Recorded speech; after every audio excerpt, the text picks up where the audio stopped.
রাজধানী মতিঝিলের মেট্রো স্টেশনের নিচে দুটি বোমা বিস্ফোরণের ঘটনা ঘটেছে এবং এরই মধ্যে ঘটনাস্থলে আইন শৃঙ্খলা বাহিনীর সদস্যরা এসেছেন এবং পুলিশের যে বোম ডিসপোজাল ইউনিট রয়েছে তারা বোমা দুটি নিষ্ক্রিয় করতে সক্ষম হয়েছেন।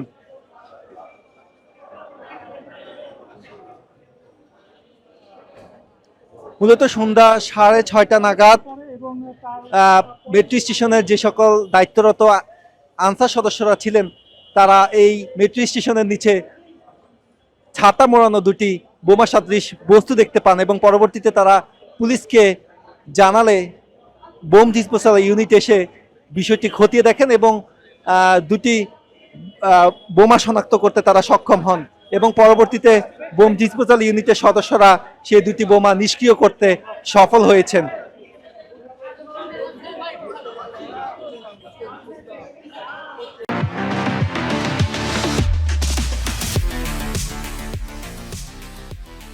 মানে 6টা না 7টা তখন বাজে না, আমরা জাস্ট খালি নামতেছি, এখানে ব্যাকক একটা সাউন্ড হয়েছে। সাউন্ড হওয়ার পরে এইখানে দুজন মহিলা পড়ে গেছে।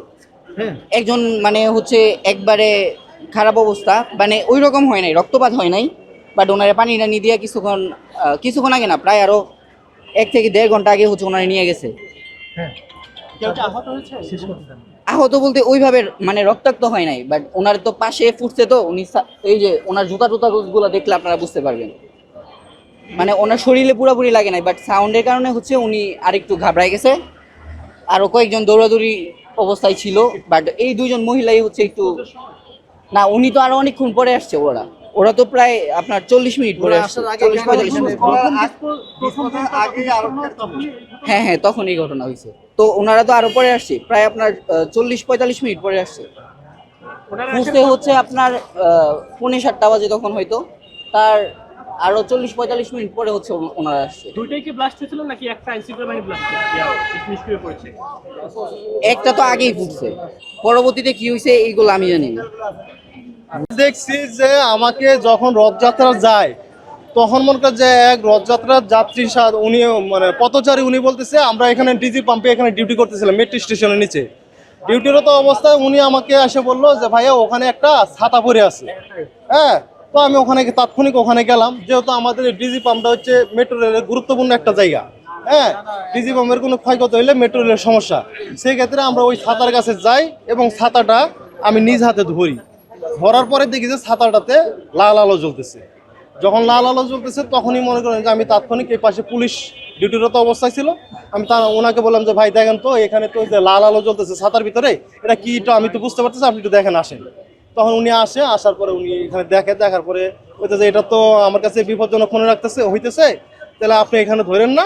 হ্যাঁ, তারপর উনি এখানে দায়িত্বরত অফিসার যে এএসআই স্যার ছিল, উনি আসছে।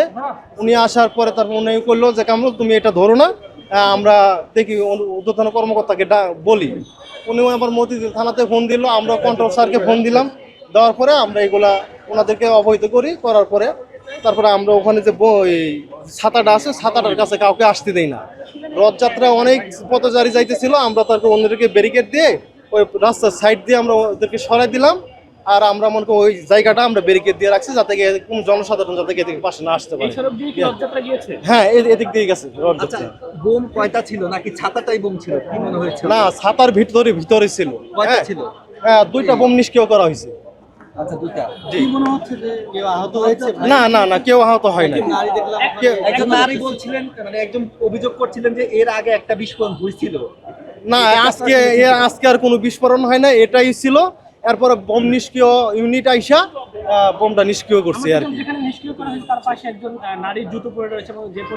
না, এইসব জুতো হয়তো ভাই যে রথযাত্রা যারা মনে করেন যা পথচারী গেছে হয়তো বা তারা ওখানে রেখে গেছে। না, এখানে সিসি ক্যামেরা তো আশেপাশে কোনো কিছু নাই আর কি। আচ্ছা, ঠিক আছে, ধন্যবাদ ভাইয়া। না ভাইয়া।